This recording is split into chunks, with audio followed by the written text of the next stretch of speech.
Bienvenidos a ACN Noticias, un espacio para conocer la actualidad de la Iglesia en todo el mundo y la realidad de los cristianos que pasan necesidad y que sufren persecución a causa de su fe.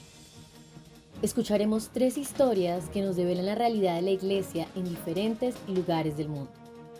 Atendamos. El patriarca Sako abandona Bagdad en respuesta al presidente iraquí.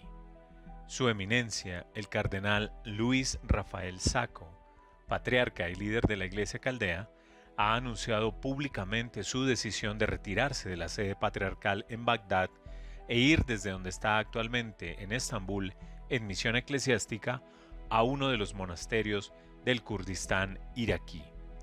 El anuncio se hizo en un comunicado enviado a la Fundación Pontificia ACN y publicado en árabe en la página web oficial del Patriarcado Caldeo el pasado 15 de julio. El cardenal reacciona así a todos los acontecimientos fatídicos y a la campaña deliberada y humillante contra él en los últimos días, así como a la decisión del presidente de la República de retirarle el decreto republicano que no tiene precedentes en la historia de Irak, declaró Sako. El actual presidente de la República de Irak ha optado por anular un decreto republicano establecido anteriormente por el expresidente Jalal Talabani. Este decreto había reconocido a su eminencia, el cardenal Luis Rafael Sako, como patriarca y líder de la Iglesia Caldea. La justificación de esta medida fue que carece de base constitucional o legal. La decisión de abandonar Bagdad también se ha visto respaldada por la ausencia de medidas disuasorias contra los infractores y el silencio del gobierno, afirmaba el documento. El cardenal Sako también describió la decisión del presidente como un acto contra la comunidad cristiana que ha sufrido mucho. Hace unos días, el patriarca Sako ya había escrito una carta abierta al presidente Rashid, calificando la decisión de este de peligro sin precedentes contra la comunidad cristiana de Irak. También advertía en este documento que si el presidente no retiraba su decisión, presentaría una demanda judicial contra él. ACN ayuda a jóvenes sirios y libaneses a experimentar la alegría de la JMJ.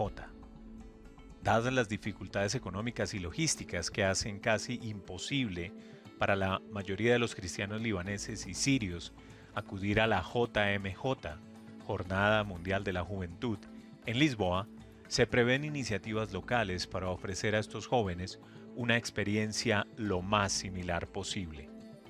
A medida que se acerca el mes de agosto, cientos de miles de jóvenes peregrinos ultiman los preparativos para acudir a Lisboa del 1 al 6 de agosto para la nueva Jornada Mundial de la Juventud con el Papa Francisco. En cambio, muchos otros jóvenes de todo el mundo no podrán realizar el viaje por diversas dificultades, entre ellas las económicas. A fin de garantizar que puedan compartir al menos parte de la experiencia de la JMJ, la Fundación Pontificia Internacional ACN financia este año en Siria y Líbano eventos locales que tendrán lugar simultáneamente con la JMJ de Lisboa. La mayoría de los jóvenes libaneses no pueden viajar a Portugal para participar en la JMJ debido a los numerosos problemas que atraviesa su país, afirma Roy Hreish del Departamento de Juventud de la Asamblea de Patriarcas y Obispos Católicos en el Líbano, en referencia a la inflación galopante y a la inestabilidad política que ha privado a Beirut de un gobierno operativo desde hace años. Creemos que este acontecimiento es esencial para reunir a jóvenes de distintas regiones, dotarlos de conocimientos espirituales y concientizarlos acerca de su papel como futuros líderes de esta nación. Este acontecimiento simboliza optimismo, continuidad, alegría y aporta experiencias inolvidables que permitirán a los jóvenes continuar la misión de la Iglesia y desarrollarse de distintas maneras, añade Kreisch. Se espera que más de 1,000 jóvenes asistan al encuentro en el Monte Líbano, que tendrá lugar al mismo tiempo que el encuentro del Papa Francisco con los jóvenes en Lisboa y que está diseñado para reflejar lo más fielmente posible el montaje tradicional de una JMJ internacional, con un Vía Crucis, adoración, catequesis y talleres, así como una gran misa final que será presidida por el patriarca maronita Cardenal Bechara Boutros Rai. Los jóvenes católicos libaneses soportan pobreza y desempleo y sufren a causa del colapso del sistema político de su país. Actualmente, la mayoría de los jóvenes católicos que se gradúan en la universidad abandonan inmediatamente el país. Nuestro objetivo con este proyecto no es solo unir a los diferentes ritos católicos, maronita, melquita, siríaco, armenio, caldeo y latino, sino también animar a estos jóvenes que tienen que tomar decisiones difíciles y que se plantean su futuro en un país que se desmorona, señala Javier Bichis, coordinador de los proyectos de ACN en Líbano y Siria. Cuando los jóvenes libaneses empiecen a reunirse en el monte Líbano, ya habrá arrancado el primer encuentro de este tipo en Siria, con unos 1000 jóvenes cristianos sirios. Si viajar al extranjero es difícil para los libaneses, para los sirios, debido a la guerra civil y las dificultades para conseguir un visado para Europa, les resulta casi imposible. El encuentro tendrá lugar en Satnaya, que Javier Bisitz describe como uno de los lugares de peregrinación cristiana más importantes de Siria desde hace más de 1500 años. Allí está el monasterio de Satnaya, un importante centro de peregrinación cristiana consagrado a la Virgen María. Dados los numerosos ataques yihadistas sufridos en Satnaya durante la guerra civil, el hecho de que este evento pueda celebrarse allí es un pequeño milagro. De hecho, será el primer acontecimiento nacional de esta envergadura para la juventud siria en toda su historia. El fin del proyecto es reunir al menos a 50 cristianos de cada gobernación siria para que participen en grupos espirituales, sesiones de formación, entretenimiento y celebraciones litúrgicas. El evento tendrá lugar entre el 2 y el 5 de agosto. La mayoría de los jóvenes sirios solo pueden soñar con la posibilidad de viajar a un acontecimiento como la JMJ. Sería imposible conseguir visados para la mayoría de ellos, y tampoco podrían pagarse la manutención o el pasaje de avión debido al hundimiento de la moneda local. Aun siendo un evento oficialmente católico, los jóvenes ortodoxos serán muy bienvenidos. Esperamos que entre todos los asistentes haya una mezcla de procedencias, explica Javier Bisitz. A pesar de no poder estar presentes en Lisboa, los cristianos sirios y libaneses esperan mostrar y reforzar de esta forma su comunión con la Iglesia Universal y con el Papa Francisco. Algunos de los principales actos de Lisboa se podrán ver a través de un enlace de video para que estos cristianos se sientan implicados. Además, el propio Papa Francisco ha enviado un mensaje a los participantes del encuentro en Siria.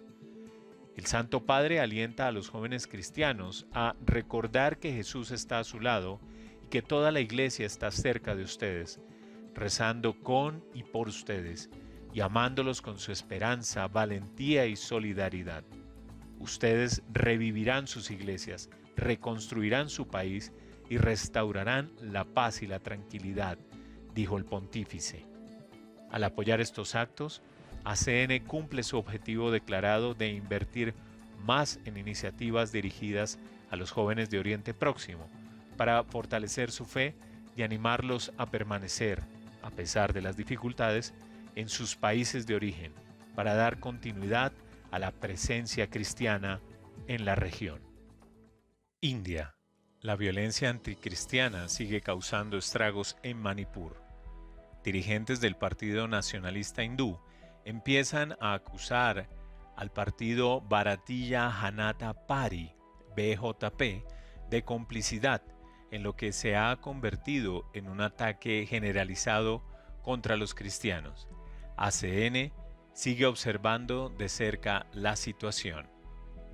La situación en el estado de Manipur, en la India, sigue causando gran preocupación, ya que la violencia contra los cristianos provoca estragos y sigue aumentando el número de iglesias y edificios cristianos destruidos, que ya se cuentan por centenares.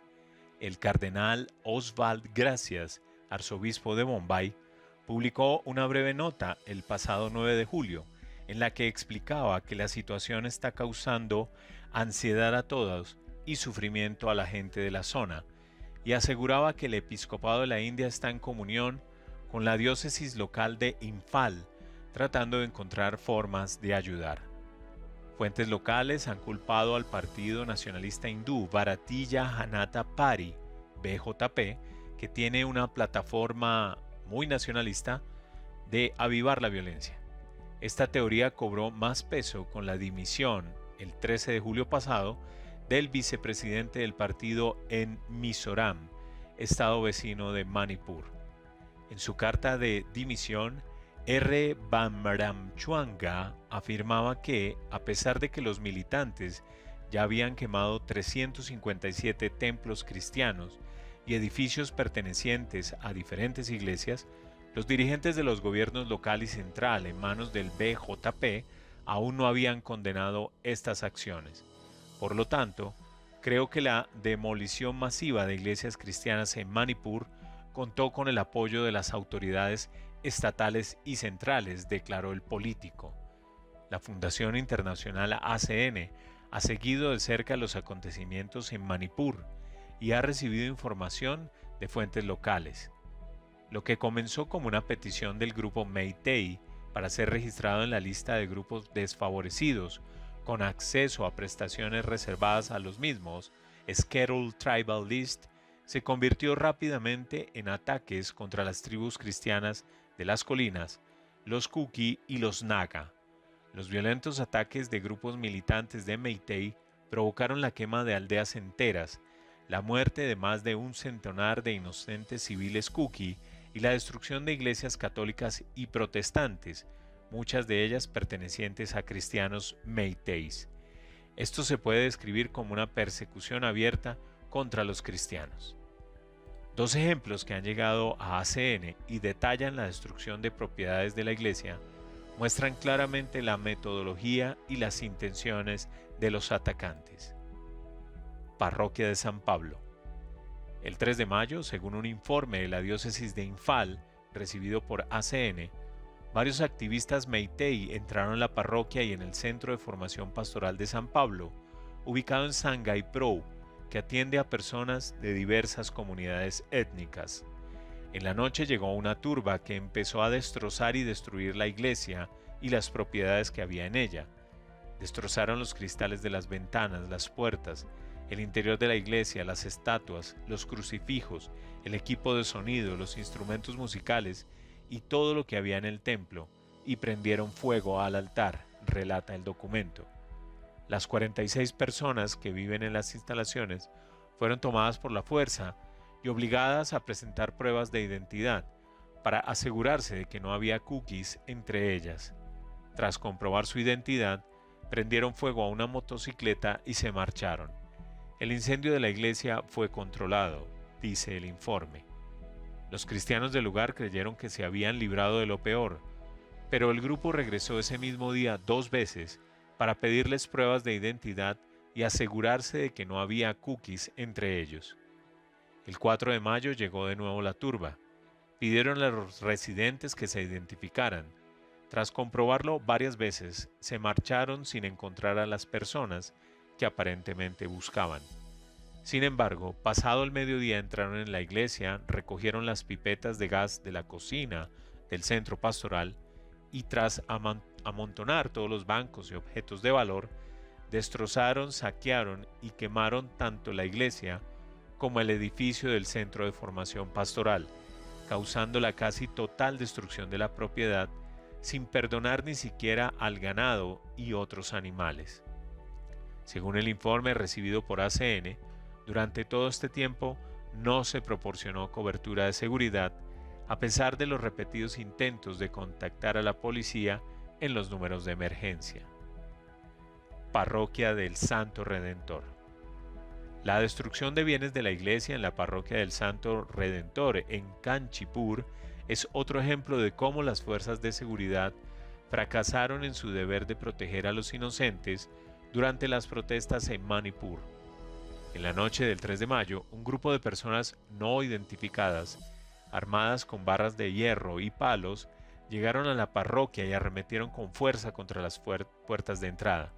Había 3 o 4 agentes de policía, pero fueron incapaces de controlar a la turba. Tras destrozar las puertas, ventanas y enseres de la iglesia, los asaltantes prendieron fuego al templo, dice el informe enviado a ACN. Como en el caso de la parroquia de San Pablo, aunque lo peor parecía haber pasado, la pesadilla no tardó en volver. Más tarde, una turba regresó y el presbiterio de la parroquia fue asaltado y vandalizado. Saquearon todos los bienes de valor como computadores y aparatos electrónicos, dinero en efectivo, pipetas de gas, etc., y desvalijaron y destruyeron las habitaciones de los sacerdotes y de los empleados.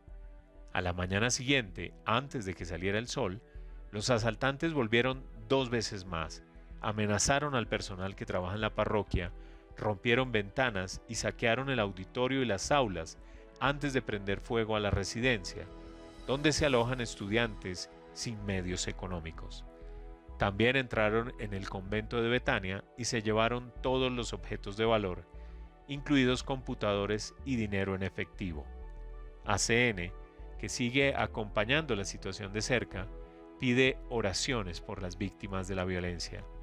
La fundación está en contacto con la iglesia local para encontrar la mejor y más rápida manera de proporcionar asistencia de emergencia, satisfacer las necesidades básicas y ayudar a aliviar el sufrimiento de las personas. Impactante realidad que nos hace reflexionar sobre los privilegios que tenemos como cristianos de Occidente y nos interpela en nuestra manera de obrar. Gracias por escucharnos y por brindarnos su compañía. Los esperamos en nuestra siguiente emisión. Dios los bendiga.